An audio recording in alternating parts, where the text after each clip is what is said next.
everybody, I'm Richard Holder and welcome to the channel, and I apologize, we are in the dyno still, so if there's a little reverberation going on, I apologize. Today we're taking a look at an intake manifold test. We have the fast Lsxr intake manifold. We're comparing it to the factory truck manifold, and I know what you're thinking, Richard, that's not really a fair comparison.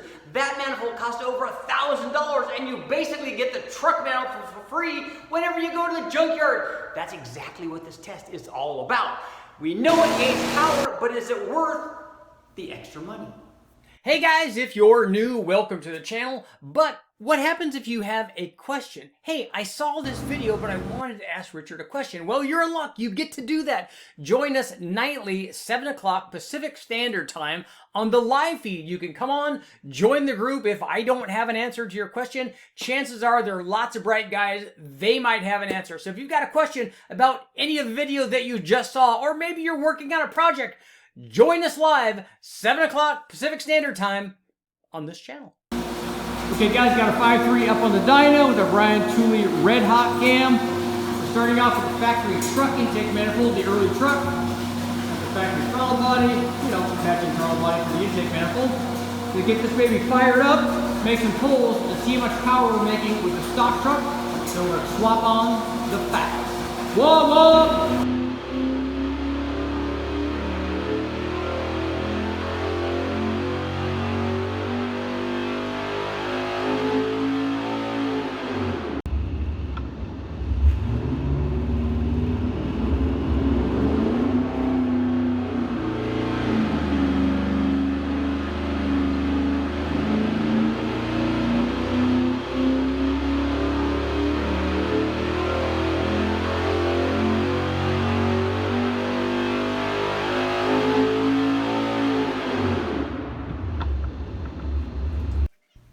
Time to swap out that truck intake.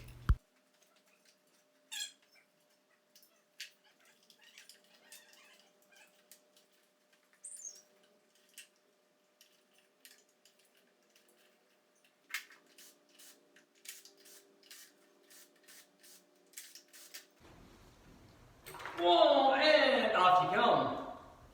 Whoa.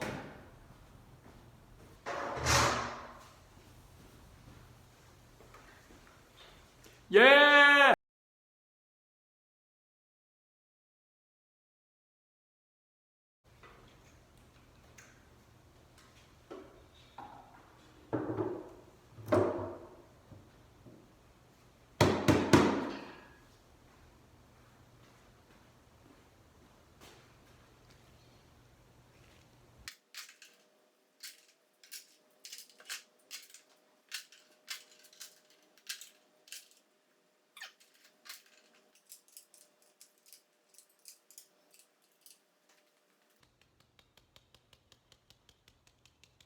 So my least favorite part about working on this, so we've got to swap these injectors out of the truck fuel rail over into the fast fuel rail, even though they're the wrong length.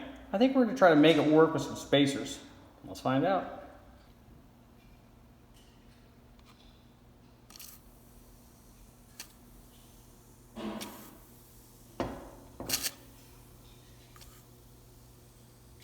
Yeah.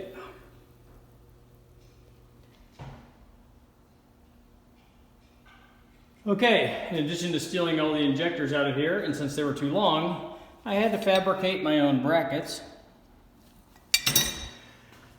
So we've got our fuel line running up to our new rails. Got our bypass. This is just a deadhead system. We've got a cap over on this side. So that is our new fuel system. Fuel system test.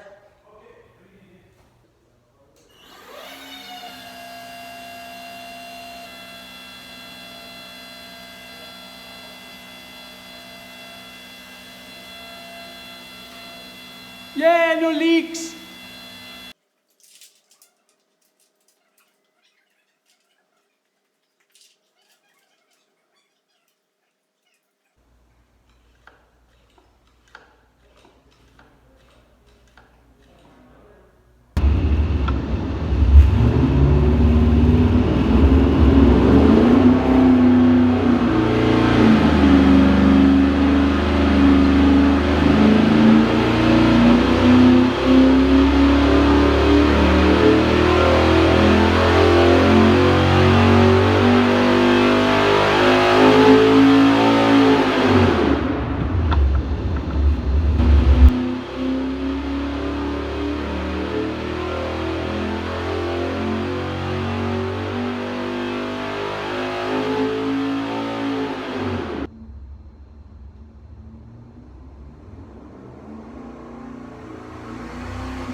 Find out whether a fast Lsxr intake manifold, and obviously we have to include the matching 102mm fast big mouth throttle body in the mix, because when you install an intake manifold that has a 102mm opening, you need to fill that with a 102mm throttle body. But to find out if that intake manifold and throttle body combination is worth the price, because you have to get the intake and the throttle body and the fuel rail, so it becomes fairly expensive, over $1,000. But to find out if that kind of money is actually worth it, we have to determine first how much power is the intake manifold worth, and then we decide, well, is that much power worth that much money? But let's get to the test right off the bat. We have a 5.3 liter L33. This is the motor that I was lucky enough to find in the wrecking yard and score an all aluminum 5.3, so yay for that.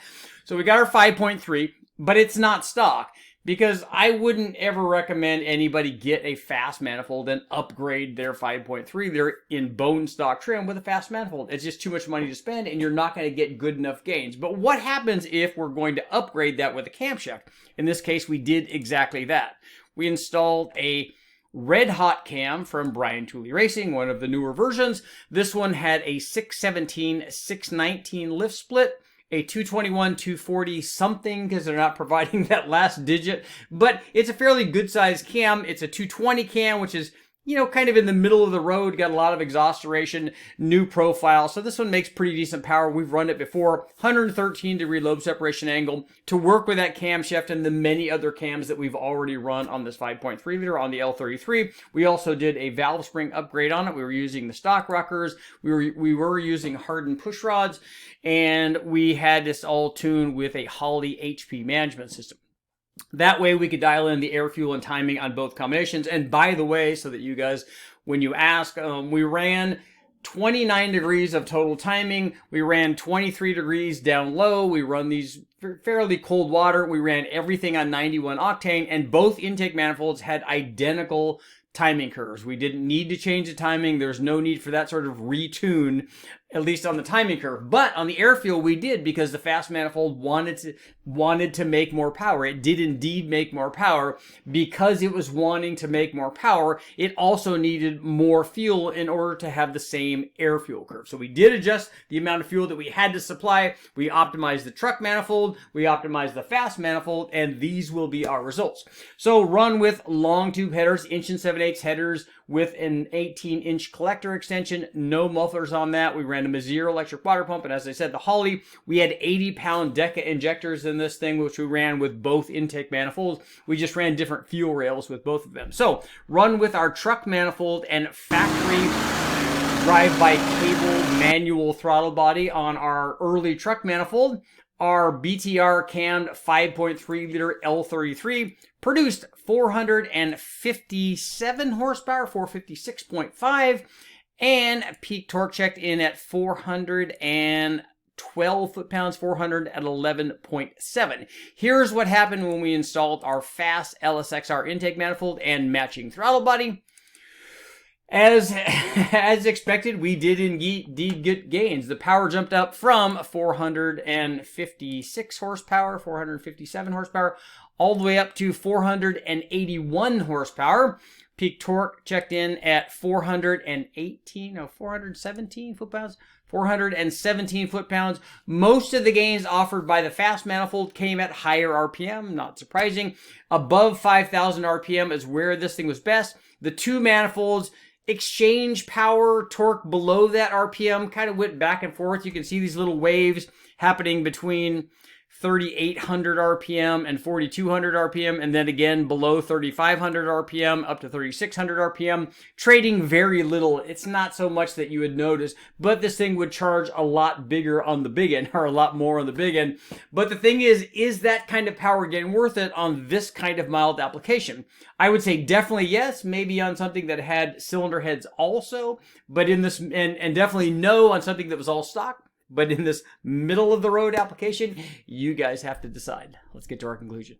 Okay guys, what's the takeaway from our comparison between the fast Lsxr intake manifold and the factory truck manifold on our cammed 5.3 liter L33 motor? Well, here's my takeaway. If you're going to upgrade to the fast, obviously it's more expensive. The nice thing is it does add more power. So is that worth it? Here's my takeaway. On very mild combinations, especially smaller ones like the 4.8 and 5.3, I probably would not upgrade to the fast. You just don't have enough motor to take advantage of what that expensive intake manifold has to offer. On the contrary, if you have a combination like our 5.3 or even an upgrade from there where you have a good sized camshaft in it and you had ported heads and the truck manifold becomes more and more restrictive, meaning you get bigger and bigger gains from upgrading to the fast, definitely consideration. I'm Richard Holder. Make sure to like, share, subscribe, ring the bell, do all that stuff. I'll keep testing.